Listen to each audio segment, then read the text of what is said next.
Salve galera, salve o que eu vou play. Bom galera, o vídeo de hoje vai estar saindo com a intro nova, sem ser aquela das fotos, vai ser uma intro nova que o Play Universo que fez. Vai ter o link da descrição da intro nova dele também, vai ter o link da descrição também da intro nova do Zombicraft. Bom galera, hoje eu vou mostrar, tem muita gente que não consegue baixar mods, né, no Block Launcher. Então eu vou ensinar, porque como era pequena, não sabia baixar mods, então eu ficava procurando no YouTube. E eu vou ensinar a baixar mods. Terceiro, eu vou deixar um mod na descrição, que é o Too Many Things. Primeiro você vem em Mods Rips. Primeiro você... Peraí, deixa eu voltar aqui. É porque tem um monte de mod. Primeiro você vem aqui. Você tem que deixar esses dois aqui ligados. E a textura também. Isso aqui é a textura se eu botar no meu bug. Então eu só vou mostrar Mods Rips. Okay.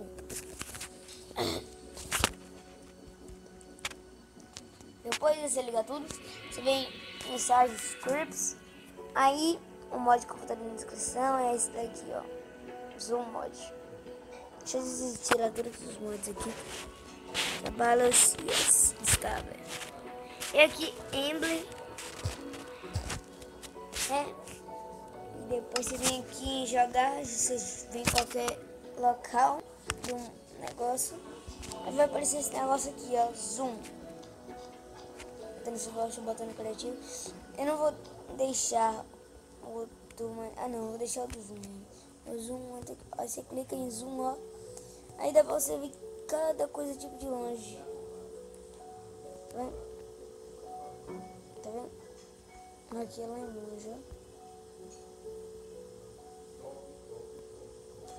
Então galera, o vídeo foi curto, né? Mas e pra você baixar você vai vir sempre, ó. Eu vou ensinar um negócio pra vocês. Se for zip, não baixe. Só se você extrair linha pasta. Mas eu não. Aqui ó, zip. Ele não abre.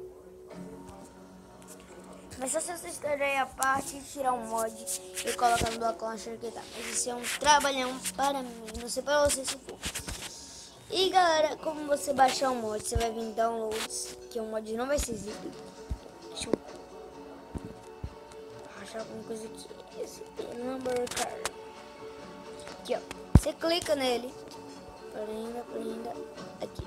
Você clica nele. Aí vai aparecer isso aqui. Você instala. Você instala no Block Launcher.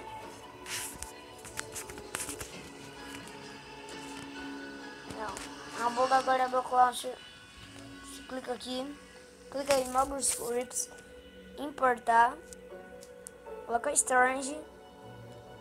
Download. E aqui vai ser todos os mods. Exemplo, Form mod no meu aqui. Skin, eu não tenho nenhum. Então galera, o vídeo só foi esse. E é nóis, é louco. Você quer mais vídeos com as minha intro? Então o vídeo só é esse. É nóis, é louco e tchau.